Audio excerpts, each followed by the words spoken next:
கடல் மட்டத்திலிருந்து 21,778 அடி உயரத்தில் திருக்கைலாய மலை அமைந்திருக்கிறது. உலகத்தின் உச்சி என்று கூறப்படுகிறது. பூலோகத்தின் நடுப்பகுதியாக விளங்கும் திருக்கைலாயம் சிவபெருமானின் வீடாகும். திருக்கைலாய மலையில் சிவபெருமான் தனது தேவியான பார்வதி அம்மையுடன் இருந்து ஆட்சி செய்வதாக வேதங்கள் கூறுகின்றன.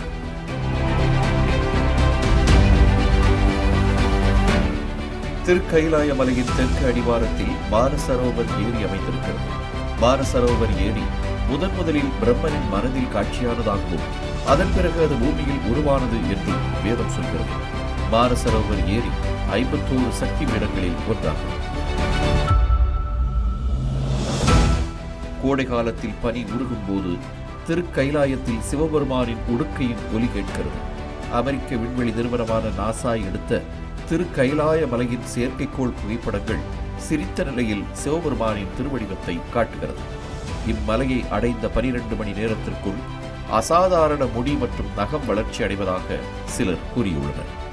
இத்தனை ஆச்சரியங்கள் கொண்ட திருக்கைலாய தரிசனம் என்பது இந்துக்களின் வாழ்வில் முக்கியமானதாகும். திருக்கைலாய யாத்திரை இந்துக்களின் மிக புனிதமான யாத்திரையாகும். இது முக்திக்கான பயணமாகும். இந்துக்கள் மட்டுமன்றி புத்த சமண சமயத்தவரும் திருக்கைலாய யாத்திரைக்கு முக்கியத்துவம் அளிக்கின்றனர். ஒவ்வொரு ஆண்டும் ஜூன் மற்றும் செப்டம்பர் மாதங்களுக்கு இடையில் பக்தர்கள் திருக்கைலாய யாத்திரை மேற்கொள்வார்கள். 1951ஆம் ஆண்டிலிருந்து சீன அரசு திருக்கைலாய மலை மற்றும் மானசரோவர் ஏரிக்கு புனித யாத்திரை செல்ல அனுமதி அளித்து வருகிறது. திருக்கைலாய யாத்திரை மேற்கொள்ள சிக்கிம் மற்றும் நேபாளம் வழியாக 2 சாலை வழிகள் உள்ளன. லக்னோவிலிருந்து வடகிழக்கே 200 கிலோமீட்டர் தூரத்தில் உள்ள நேபாளத்தின் கஞ்ச் வழியாக இந்த சாலைகள் செல்கின்றன. இந்த சாலைகள் 20% இந்தியாவிலும் 80% சீனாவிலும் உள்ளன.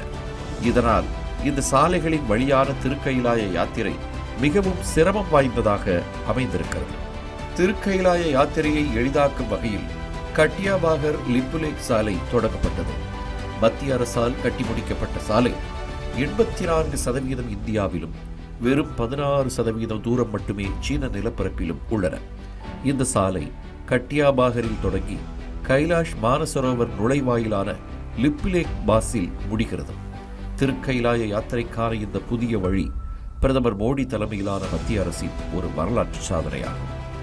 கொரோனா தொற்று பரவல் காரணமாக 2020ஆம் ஆண்டிலிருந்து திருக்கைலாய யாத்திரை நடைபெறவில்லை. இந்தியா சீனா இடையேயான நேரடி விமான சேவையும் நிறுத்தப்பட்டன. கொரோனாவுக்கு பிறகு திருக்கைலாய யாத்திரை அனுமதியை சீனா புதுப்பிக்கவில்லை. நேரடி விமான சேவையையும் தொடங்கவில்லை. கடந்த அக்டோபர் மாதம் நடந்த பிரிக்ஸ் மாநாட்டின் போது ரஷ்யாவில் சீன அதிபருடன் பிரதமர் மோடியின் சந்திப்புக்கு பின் இந்தியா சீனா இருதரப்பு உறவுகள் மேம்பட்டன. மக்கள் நலன் சார்ந்த சுமூக நடவடிக்கைகளை மேற்கொள்ளவும் முடிவு செய்யப்பட்டன. கடந்த வாரம் இந்திய வெளியுறவு செயலாளர் விக்ரம் மிஸ்ரி மற்றும் சீன வெளியுறவு அமைச்சர் வாங் யி இடையேயான சந்திப்பு நடந்தது. இந்தியா சீனா இருதரப்பு உறவுகளை மேலும் வலுப்படுத்தும் வகையில் நிறுத்தப்பட்ட திருக்கைலாய மானசரோவர் யாத்திரையை மீண்டும் தொடங்க முடிவு செய்யப்பட்டது.